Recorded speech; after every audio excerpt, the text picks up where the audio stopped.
brain producing anxious thoughts and telling you worst case scenarios and just totally harassing you with what ifs, with thoughts about bad things that could happen.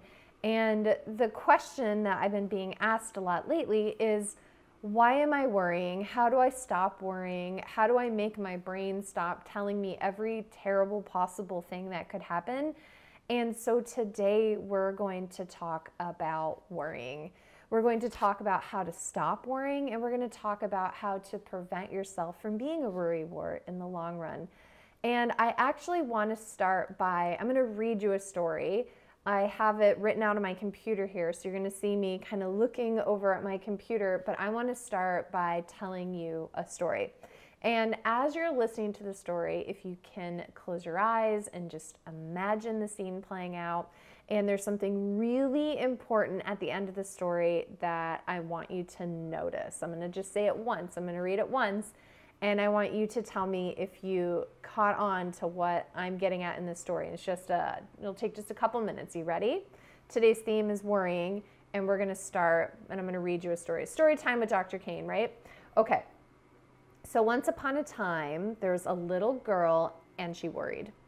She worried about the birds, she worried about the trees, and she worried about her family.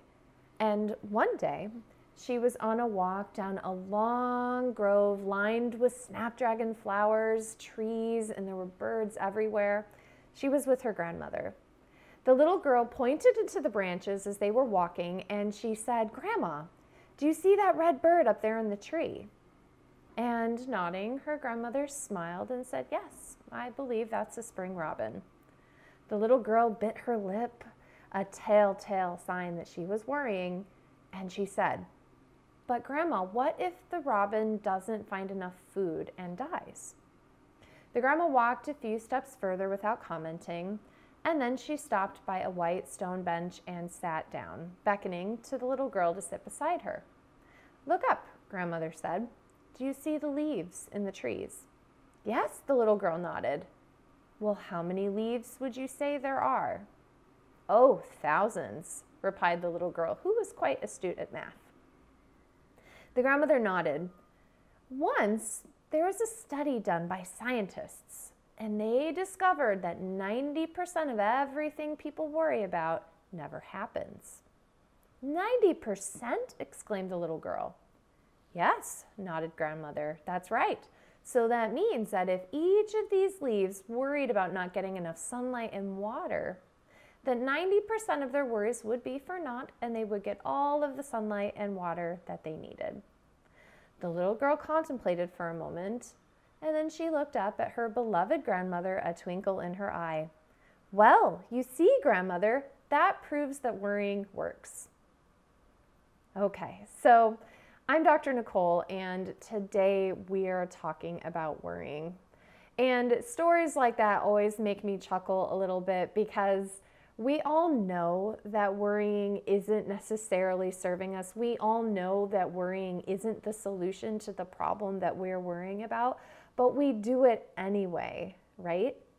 I find that I love to worry. I worry about all sorts of things. I worry about if my husband's going to make it through traffic without getting hit by some driver. I worry about, is my Cavapoo getting enough of the right kind of food? I worry about, are my patients doing well? I worry about technology.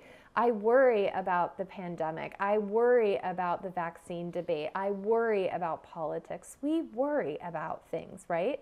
That's part of human nature. Human nature has worrying as part of the experience. But the question is my worrying serving me, or is my worrying stealing my life? And if you're anything like me, your worrying is probably moving in from maybe a teeny little bit part to trying to take center stage and maybe running the show a little more than you would like, right? So worrying, how do we stop worrying? If you feel like worrying is ruining your life, if you feel like worrying is taking over, if you feel like your world is overoccupied by worrying, if you feel like worry is hijacking your happiness, this is the message for you and me and that little girl, by the way, right? So today I want to share with you why we worry, and we're going to talk about what you can do about worry. We're not going to just suppress worry. We're going to honor worry so that worry is able to work with us instead of against us. This is going to be great. Is anyone with me? Am I the only one here that worries, or are there other people that experience worry? I see some hearts, I see some waves. Thank you so much for being here today, because we want to be with each other. We want to commune with each other and know that we're not alone. That's important when it comes to health and community and people, is to be honest and authentic about our experiences. And today our experience is worrying and what we're going to do about it, and I've got your back. So we are going to use the ACT method to identify why we worry and what to do about it. And the ACT method is a methodology that I've been developing for the past 10 years to create solutions to where you feel stuck. And when you learn the ACT method, you will have answers to all of the quandaries that come up. Why am I anxious? Why am I depressed? Why do I worry? And what do I do about it? So I'm going to teach you about the ACT method as it pertains to worrying today. So if you just joined us, I'm Dr. Nicole, and today we're talking about worrying, and we began the conversation with a story, aka little joke, about a little girl that worries, and she's a very clever little girl. And so if you missed that part, go back and listen at the beginning. And now we're going to be diving into why we worry. So the A in the ACT method is all about acknowledgement. Worrying is a part of you that is trying to help you and give you data and serve you and protect you so that you have strategies and information to keep yourself and your loved ones safe. Worrying has gotten you through life. Worrying can be really helpful. In fact, one of your earliest worries was, there's a study done in developmental psychology where they would put a baby on a surface and then there'd be glass extending out, like a nice secure glass table. And then they looked and saw what age it was that the baby would no longer crawl onto the glass, and they were able to decide at what age it looked like babies developed depth perception and awareness, like, wow, I'm on a height, right? So that feeling of worry, like, ooh, this doesn't look safe to me, you evolved, you developed to have this. But what can happen is that when worry gets a little overzealous and worry decides it's time for it to take center stage, instead of whispering little helpful supports to you like, hey baby, don't crawl onto that glass that looks like it's a big cliff, worry starts to hijack your happiness, right? So instead of a concern, like we have a comment here, instead of worrying just being a little bit of data, it becomes something that wastes your energy. That's a really good way of describing it, is worrying wastes your energy. Worrying is when it takes that and it levels it up a notch. So if you feel like you're ruminating, if you feel like you're dwelling, if you feel like you're obsessing, and if you feel like worrying is hijacking your time, it's wasting your energy. But the question is why are we doing it, right? So first we have to establish that worrying is very natural. Worrying has kept you alive. Worrying has been here for you. And one of the first things that we need to do is we need to acknowledge the role that worrying has. And so I want you to say this to your worry when it comes up, because the first step in the ACT method is acknowledge. We have to acknowledge. We can't deal with a problem. We can't correct a problem that we aren't even willing to acknowledge that we have. And if we ignore our worry or try to suppress our worry or distract from our worry, it's just going to get louder and louder because it has a job to do, and it's been committed to doing that job since you were very, very young, right? So we have to acknowledge your worried self. We have to acknowledge your worried thoughts, your worried parts. And so this is what I want you to say. And if you have something to write with, write it down. I'll say it to you twice so that you can write it down. Or you can download and listen to this video. This will be here for you. There'll be a blog on this topic, so you could just go to the blog. But this is what I want you to say. When you have worry, I want you to directly acknowledge your worry, because of what you deny will amplify, right? What you deny will amplify. So we have to directly address your worry. Okay, so number one, I want you to say, worry, I see you. I see you, worry. I acknowledge you. Instead of trying to change you or silence you, I'm going to respectfully listen to you. What do you need me to know? Okay, so right now we're talking to our worry. Worry is going to happen. You are going to worry. And the way that you deal with worry is going to impact the way that worry lives with you. So this is what you're going to say. I'm going to say it again. I see you worry. I acknowledge you. Instead of trying to change you or silence you worry, I am going to respectfully listen to you. What do you need me to know? Okay, so the first thing is you're going to acknowledge your worry. You're going to acknowledge the thoughts that are coming up. That's really important, right? And then we are going to examine the cast of characters that are around your worry. And so an example of a cast of characters around worry, these are anything that can make you worry. Maybe you're worried about your kid going back to school. Maybe you're worried about your health. Maybe you're worried about your aging loved ones. Maybe you're a senior citizen and you're worried about your health or your partner's health or your parents' health. Maybe you're worried about the pandemic or politics. Maybe you're worried about scorpions on the trails here in Arizona. It can be anything, right?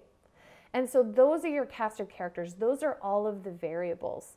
So you're going to acknowledge the worry, you're going to speak to your worry, you're going to face your worry head on, and then you are going to acknowledge the cast of characters.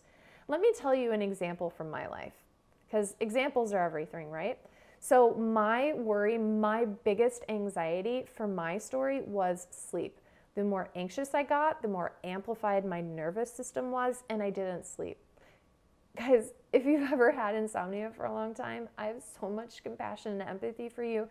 It's literally horrible. It was the worst thing I went through in my life. I would go days without sleeping, riddled with panic.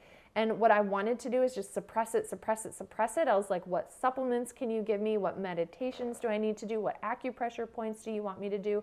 Are there benzos? Like, what can I take? Just anything to make this anxiety better and to not sleep. But what I wish I would have known then is that had I acknowledged what my anxiety was trying to tell me, had I looked at the cast of characters surrounding my anxiety, it would have changed my life so much sooner. And instead, I was stuck in this rabbit hole, spiraling. The worrying got more. I was like, oh my gosh, what if I don't sleep tonight? What if I don't sleep tomorrow night? And then I didn't, and it got worse, right? And so if you're stuck in the spiral, the first thing you need to do is you need to radically acknowledge it. And one of the really important parts of this is when we acknowledge it, we accept it as it is. So I say, anxiety, worry, I see you, I acknowledge you. I'm going to not try to change you. I'm not going to try to silence you. I'm just going to respectfully listen to what you need me to know. And that is the acceptance part. And so what I needed to do that I didn't do at that time was accept the fact I may not sleep tonight. I may stay anxious for a while. And instead of fighting that, if I was to simply just accept it and be like, this is what my body is doing, this is what my mind is doing, I got myself here through a variety of scenarios, cast of characters, lots of different players involved in my development of anxiety and insomnia. And by fighting it and resisting it and suppressing it and trying to do all of the therapies that all of the experts said would work, I found myself getting deeper and deeper and deeper and deeper, right? Is anyone with me? Have you ever been there? Do you feel like you're stuck in a record group? Do you feel like there's all these experts telling you, just be positive, just think your way out of it, don't worry, be happy? Like, is anyone with me? Have you ever been there? I'm telling you the opposite. I'm telling you to acknowledge it and accept it. And then once we accept it, then we have time and opportunity and space for transformation. So that's the T in the ACT method. So I'm scrolling down here because I don't want to miss anything that I've written out for us today. So the first thing is we acknowledge, we accept. And a great way to keep that in mind is, has anyone here heard of the Serenity Prayer? The Serenity Prayer, he says, give me the strength to accept the things I cannot change, the courage to change the things I can, and the wisdom to know the difference. And when I first heard that, it was so annoying and frustrating to me. I was like, oh, everybody says the Serenity Prayer. And as I got older, I was able to garner from it what was good and what was useful. And what I think really sparkles in that prayer is that I am accepting what I can change. I'm accepting what I cannot change, and that gives me the power to change what I can. So when I was in spiral down anxiety, I couldn't change the fact that maybe that night I couldn't sleep. But what I could change was the circumstances that put me into where I was to begin with. And so by forcing myself to focus on my agency helped me get my life back. So maybe this Serenity Prayer works for you, maybe it doesn't, but find something that does. So we want to focus on acknowledgement, acceptance, changing what you can, and then focusing on what you can get control over. So if you're worried about your parents aging, you can't change that. You can't change your parents aging. You can't necessarily change a lot of things that you may be worried about, right? And so we have to accept the pieces that we can't change, because the opposite of acceptance is resistance, and resistance is going to make you ruminate and worry, and your brain is going to try to find solutions that are not findable for certain things, right? So accept what you can't change and let go the need to try to change what you can't change, and then focus on what you do have power over. So for example, if you have aging parents, you can't stop them from aging, but you can spend as much quality time with them as possible. Make meaningful memories. You can do that over Zoom. You can do it in person if you feel safe doing that. You can write letters. You can record conversations or video conversations to make family tapes. Whatever you can do to create meaning, that's what you need to do. Where you have the control, where you have the power, create the courage to make the change where you possibly can, right? Otherwise, your brain is just going to focus on what you can't change. You're going to ruminate, and you're going to get stuck in this spiral like I did, right? Okay. So the other thing that I want to talk about with worrying is that sometimes we just don't have the bandwidth to do all of this work. And there is a time and a place for worry.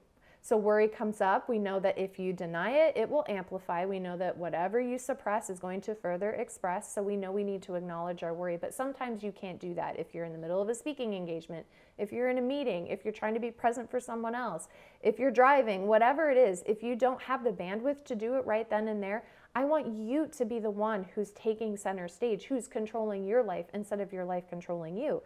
And so sometimes that means that you can't do the work right then when the worry comes up. So you acknowledge your worry, and then you put it in a protective box. You say, I hear you, I acknowledge you, I thank you for sharing worry, and right now I'm going to need to put you into this protective box, and I promise we'll do the work later, right? So we're going to do that. We're going to imagine you notice it. If it's not the time, then you're going to set it aside. The protective box technique I learned from EMDR. We all stand on the shoulders of giants. EMDR stands for eye movement desensitization and reprocessing. It's a form of therapy that's incredibly useful for trauma.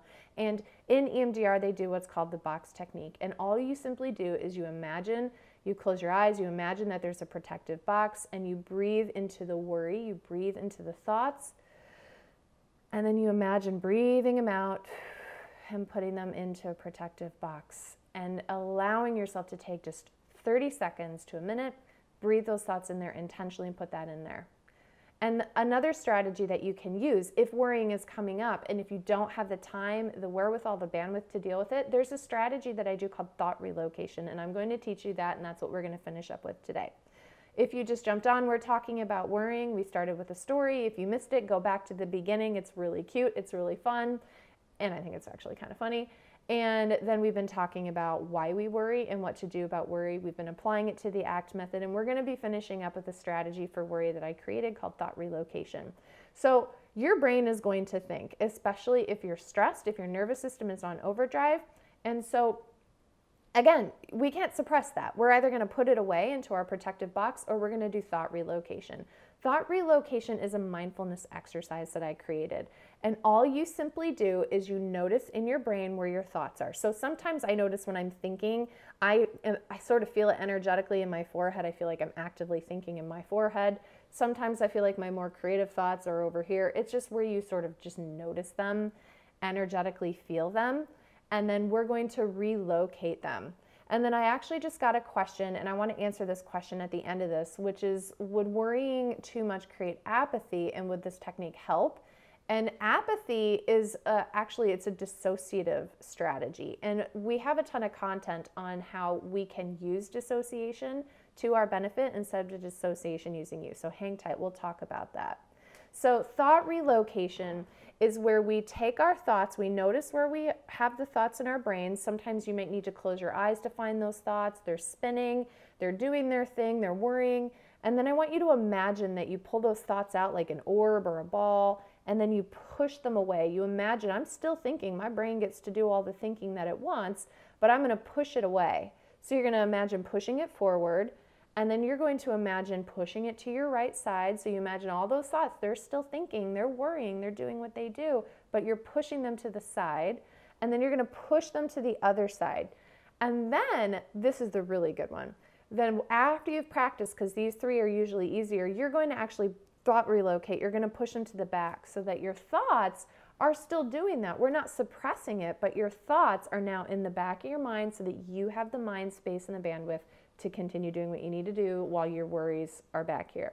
So that's called thought relocation. The protective box technique, you may need to keep doing that. You may need to practice it. And this is actually going to change your neuroscience, which is super freaking cool.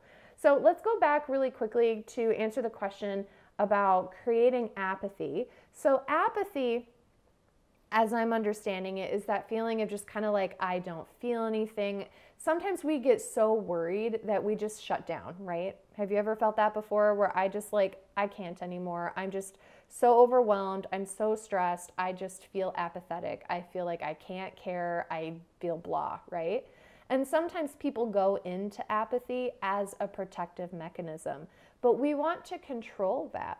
So disassociation, otherwise people know it as derealization or depersonalization, is where we feel either physically and or emotionally removed from ourselves. We disassociate. Association is to associate with or be with. Disassociate just simply means you're disassociating, you're not with, you're separate from.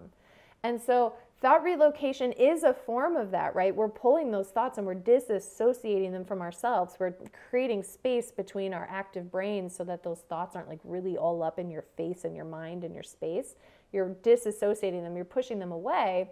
And you can also choose to disassociate at will. And I have a whole bunch of content on that. In fact, it's one of my highlights. You can click on that button and I teach you how to choose to dissociate or distance yourself. And so using that at the mind space of, you know what, I'm going to just shut down from this emotionally right now. I don't have the emotional bandwidth. And so you can mindfully say, I'm imagining that these feelings that's coming with the worry, I'm going to put them in this worry orb and I'm going to push them away. So that's just to get you started. So today's been all about worry. If you feel like you're stuck in a vicious spiral of worry, if your brain is just intrusive, obsessive worrying, and if it's especially about things that you can't control, this has been the post for you. I'm going to make sure to put a blog up on my website that has all of this in writing.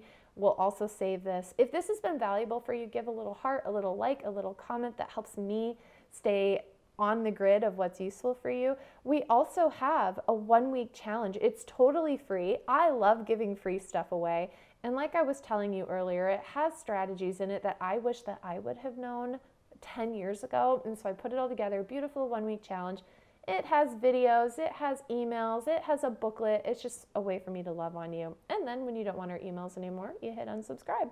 So this has been Dr. Nicole. I love you. I honor you. Click the link in the bio. Check out all of our free goodies. And thank you so much for being here. I'll see you guys soon. Much love, much love. Bye.